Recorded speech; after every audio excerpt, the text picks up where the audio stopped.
kulanti wacan oo wanaagsan daawadayaal waxaad ku soo dhawaataan qodobada wararka kuwa ugu door karoon waxa qayb ka noqonaya maxaa ka soo baxay shirkii ay sida wada jirka u qabteen madaxweynaha jamhuuriyadda federaalka Soomaaliya Xasan Sheekh Maxamuud iyo dhigiisa dalka Turkiga Rajab Tayyip Erdogan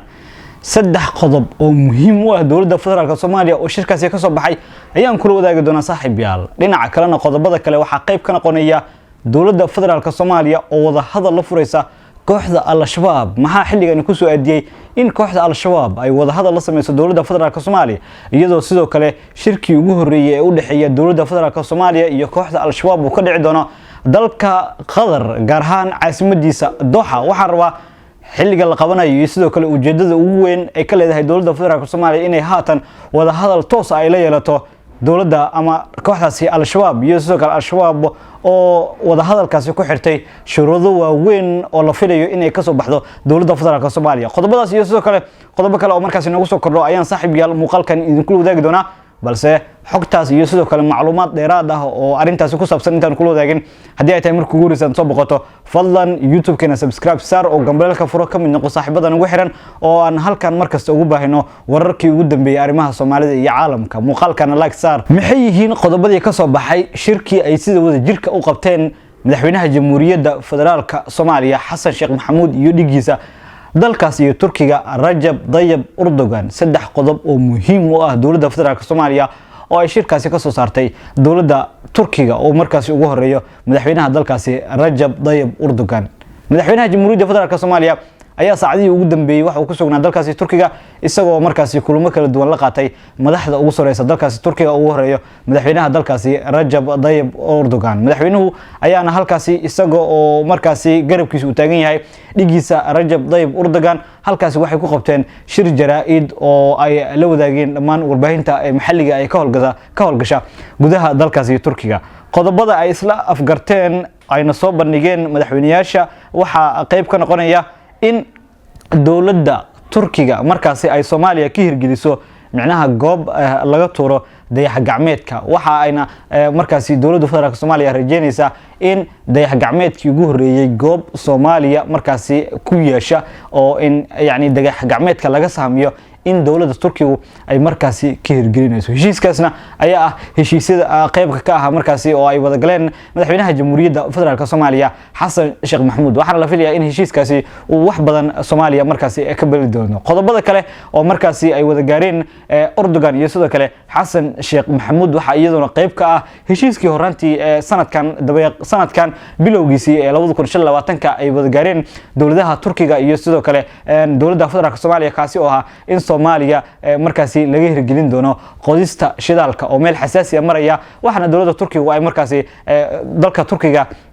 ka soo dirtay markab markaasi sahminayay kaasi oo lagu magacaabayay Urugres kaasi oo soo gaaray magaalada Muqdisho dabadeedna waxa uu sii ambaxay dhankaas iyo dekada Hobyo ee maamulkaasi Galmudug iyadoo sidoo kale dawladda Turkiga ay markaasi sheegtay in ay markaasi marka meesha ugu horeyso ee shidaalka Soomaaliya laga qodi doono ay tahay maamulka Galmudug ee Soomaaliya dawladdu waxa ana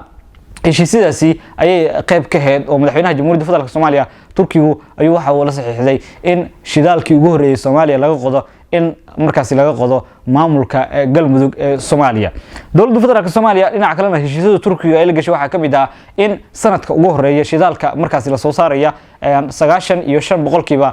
markaasi munaafacaad iyo sidoo kale waxtarka shidaalkaasi ay qaadan doonto dawladda Turkiga 5% ee soo hartayna waxa la filayaa in markaasi ay qaadato dawladda federaalka Soomaaliya wixii markaasi ka dambeeyana guud ahaan shidaal qodista Soomaaliya meesheeda ay ka soconaysaa sidoo kalena markaasi kheyraadka ugu badan ama sidoo kale dakhliga ugu badan ee markaasi ka soo xaroodo waxa markaasi hanti doono dawladda federaalka Soomaaliya dhinaca kalena qodobka kale oo xasaasiga oo ay ka wada hadleen madaxweynaha jamhuuriyadda federaalka Soomaaliya iyo sidoo kale dhigiisa Rajab Tayyip Erdogan waxa qayb ka noqonaya in dawladda Turkiga ay cambaaraysay aqoonsigii Israa'iil ay aqoonsatay Somaliland dawladda Turkiga oo ugu horeeyo madaxweynaha dalkaasi Turkiga waxa uu leeyahay Israa'iil oo in ka badan 75,000 Falastiiniin ku dishay magaalada Gaza ayaa haatan waxa ay leedahay waxaan aqoonsanaynaa Somaliland iyadoo ayuu wuxuu leeyahay waa dambiile iyaduna waxay ka tirsan tahay qaramada midoobay anaguna wuxuu leeyahay waxaan ka tirsanahay qaramada midoobay dhigeena ama walaalaheena Soomaaliya iyaguna waxay ka tirsanayaan ayuu leeyahay ururka ammaanka ee qaramada midoobay guud ahaanba beesha caalamka ama ururka qaramada midoobay ayaa waxa ay taageertay dawladda federaalka Soomaaliya taasi oo ay sheegtay in marnaba aan la kala qaybi karin markaasi dhulka jamhuuriyadda federaalka Soomaaliya warkan waa war weyn sidoo kalena saacadihii ugu dambeeyay aad ayaa la dhexmarayay warbaahinta ka howlgasha gudaha magaalada Muqdisho iyadoo sidoo kale warbaahinada kala duwan ay markaasi tabanayeen in markii ugu horeysay al-shabaab iyo sidoo kale dawladda federaalka Soomaaliya ay wada hadal toos ah sameeysanayeen wada hadalkan